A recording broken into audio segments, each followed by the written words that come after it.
చెన్నైలో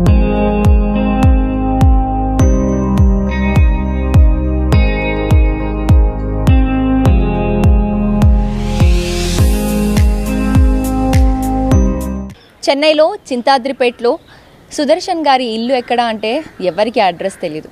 కానీ ప్యారెట్ సుదర్శన్ గారి ఇల్లు ఎక్కడ అంటే అందరూ కరెక్ట్గా అడ్రస్ చెప్పేస్తారు. కిలింగలోడ అమ్మ అప్ప అని తమిళ్లో అంటుంటారు. అంటే చిలుకల అమ్మ అప్ప, చిలుకల పేరెంట్స్గా చెప్పబడుతున్నటువంటి సుదర్శన్ అలాగే వారి సతీమణి దాదాపు 15 సంవత్సరాల నుండి 100 కాదు, 200 కాదు, 500 కాదు, 1000 కాదు, దాదాపు 6000 నుండి 10,000 ప్యారెట్స్ వరకు ఉదయం సాయంత్రం వాటికి కావాల్సినటువంటి ఆహారం అందిస్తున్నారు.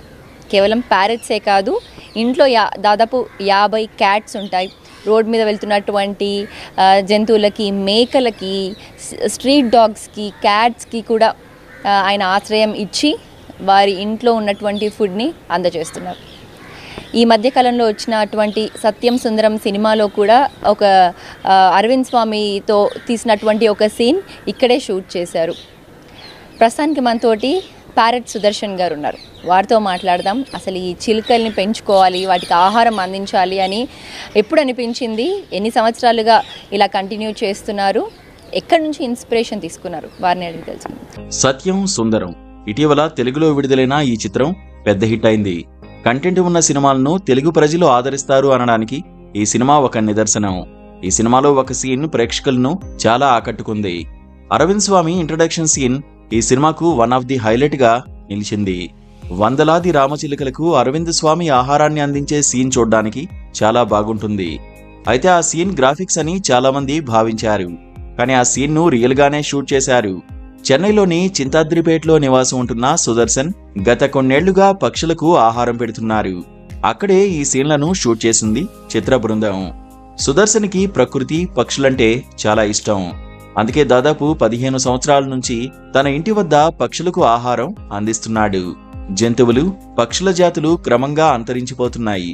ఇలాంటి పరిస్థితుల నేపథ్యంలో తన వంతుగా పక్షులను కాపాడేందుకు ఇలా చేస్తున్నట్లు చెప్తున్నాడు సుదర్శన్. 15 సంవత్సరాలుగా నేను పక్షులకు ఆహారం అందిస్తున్నా. ముందు తరాల వారికి పక్షులను చూడలేని పరిస్థితి రాకూడదనే ఇలా చేస్తున్నా. 15 సంవత్సరాల క్రితం పిచ్చుకలు ఉండేవి, ఇప్పుడు ఆ పరిస్థితి లేదు. అవి అంతరించిపోకూడదనే ఉద్దేశంతో ఇలా ఆహారం అందజేస్తున్నా. ఆ తర్వాత నెమ్మదిగా చిలుకలు రావడం మొదలైంది. చలికాలంలో అయితే ఇంకా ఎక్కువ చిలుకలు వస్తాయి. దాదాపు 10,000కు పైగా చిలుకలు వస్తాయి. గాలికి చెట్లు ఊగడం వల్ల పండ్లు, ఆహారం కింద పడిపోతాయి. అందుకే చలికాలం ఎక్కువ పక్షులు వస్తాయి. ఇక సుదర్శన్ ఇంటి వద్దకు వస్తున్న వేల పక్షులు క్రమశిక్షణగా ఉంటున్నాయట. ఆహారం వండి పెట్టే వరకు వేచి చూసి బంతి భోజనం చేస్తాయని సుదర్శన్ చెప్తున్నాడు. తన భార్యను అమ్మగా, తనని నాన్నగా పక్షులు భావిస్తున్నాయని సంతోషపడుతున్నాడు. చిలుకలు చాలా క్రమశిక్షణగా ఆహారం పెట్టే వరకు వేచి ఉండి బంతి భోజనంలాగా తింటాయి. నన్ను, నా భార్యనేవి అమ్మా నాన్న అనుకుంటాయి. మేము ఎక్కడికి వెళ్ళము. వాటికి ఆహారం అందించాలి కనుక ఊరికి, హాస్పిటల్కి కూడా వెళ్ళలేని పరిస్థితి ఉంది. మా అమ్మాయి పెళ్లికి కూడా సాయంత్రం 6 గంటలకు వాటికి ఆహారం పెట్టిన తర్వాతే వెళ్ళాం. ప్రతిరోజు పక్షులకు ఆహారం అందిస్తున్న సుదర్శన్ కు బాగానే ఖర్చు అవుతోంది. ఉదయం సాయంత్రం 60 కిలోల బియ్యం, 80 కిలోల పల్లీలతో పాటు సీజనల్ పండ్లు కూడా అందిస్తున్నాడు. దాదాపు 4,000 రూపాయల వరకు ఖర్చు అవుతోందట. తాను పక్షులు పెంచుతున్న విషయం తెలుసుకున్న సత్యం సుందరం మూవీ టీం తనని వచ్చి కలిసిందని చెప్పాడు. ప్రతిరోజు ఉదయం సాయంత్రం 60 కిలోల బియ్యం, 8 కిలోల పల్లీలు, సీజనల్ పండ్లు వాటికి పెడతాను. దాదాపు 3,000 నుంచి 4,000 వరకు ఖర్చు అవుతుంది. చిలుకల భాష నాకు అర్థమవుతుంది. నన్ను అవి గుర్తుపడతాయి కూడా. ఉదయం ఎవరిని అనుమతించను. నేను చిలుకలు మాత్రమే మాట్లాడుకుంటాము. వాటికి పిల్లలు పుడితే నాకు చూపిస్తాయి. నన్ను సొంత తండ్రిలా భావిస్తాయి. నా నిత్యావసరాల ఖర్చుని తగ్గించుకున్నాను. నా జీవితంలో 80% వాటి ఆహారం కోసమే ఖర్చు పెడతాను. కొన్ని పక్షులను నేను గుర్తుపడతాను కూడా. అవి రోజు వస్తాయి. కొన్ని నాతో క్లోజ్ ఫ్రెండ్స్ లాగా మెలుగుతాయి. మా ఇంటికి కార్తీ, అరవింద్ స్వామి ఫ్యామిలీతో వచ్చారు. అరవింద్ స్వామి సినిమా కోసం చిలుకలు ఆహారం ఎలా పెట్టాలి అని ప్రాక్టీస్ చేశారు. ధర్మం చేస్తే కర్మ పోతుందనే విషయాన్ని సుదర్శన్ నమ్ముతాడు. తాను ఎవరి దగ్గర ఏది ఆశించే వ్యక్తిని కాదని అన్నాడు.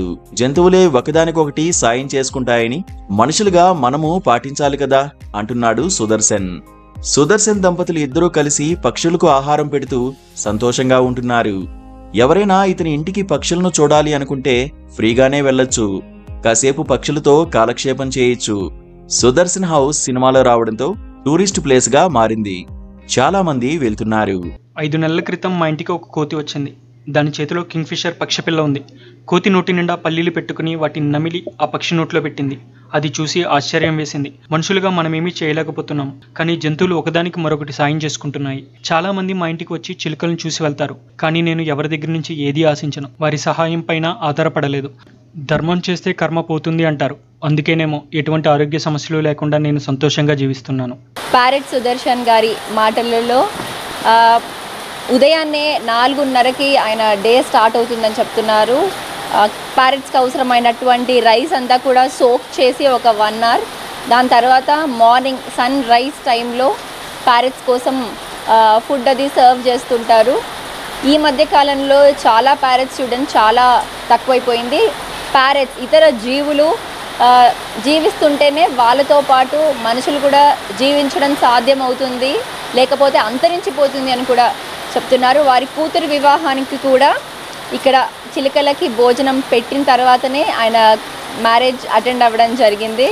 అండ్ ఇక్కడ కేవలం ప్యారెట్స్ మాత్రమే కాదు, స్పారోస్ వస్తూ ఉంటాయి అండ్ పీజన్స్ వస్తుంటాయి, ఈగల్స్ కూడా వస్తుంటాయి అని చెప్తున్నారు. చాలామంది వచ్చి వారికి తోచిన విధంగా హెల్ప్ చేస్తున్నప్పటికీ ఎవరిపైన డిపెండ్ అవ్వకుండా ఈయననే వేరే యానిమల్స్ దగ్గర నుంచి చూసి చాలా నేర్చుకోవచ్చు, చాలా ఇన్స్పైర్ అవ్వచ్చు అని చెప్తున్నారు. దీనికోసమే ఆయన స్వయంగా వారి స్వహస్తాలతోనే ఏ ఊరికి కూడా వెళ్ళడం కుదరదు, ఎక్కడ హాస్పిటల్కి కూడా వెళ్ళడం కుదరదు అని చెప్తున్నారు. ఎక్కడున్నా సరే పొద్దున భోజనం పెట్టడం, మళ్ళీ సాయంత్రం ఇంటికి వచ్చి వాటికి భోజనం పెట్టడం జరిగిపోతుంది. పక్కన వారికి రెస్పాన్సిబిలిటీ ఇచ్చినా సరే వారు పేరు కోసమే ఏదో నామమాత్రంగా చేస్తుంటారు. సో చాలాసార్లు ప్యారెట్స్ ఆకలితో అలమటిస్తుంటాయి. ప్యారెట్స్ ఆకలితో అరిచిన శబ్దం కూడా నాకు అర్థమవుతుంది అని చెప్తున్నారు. అందుకనే ఎవరికి రెస్పాన్సిబిలిటీ ఇవ్వకుండా వీరి సతీమణి గత 15 సంవత్సరాల నుండి ఇలాగే ప్యారెట్స్కి భోజనం పెడుతుంటారు. ఇంకా జనవరి మాసంలో అయితే సైక్లోన్ సమయంలో, ఇక్కడ డిసెంబర్లో జాన్లో సైక్లోన్ ఎక్కువగా ఉంటుంది కాబట్టి తమిళనాడు ఏరియాలో, చెన్నైలో అప్పుడు చెట్లు ఊగడం జరుగుతుంది. దాంతో పళ్ళు అక్కడ వాటి ఫుడ్ అంతా కూడా కింద రావడం జరుగుతుందని చెప్తున్నారు.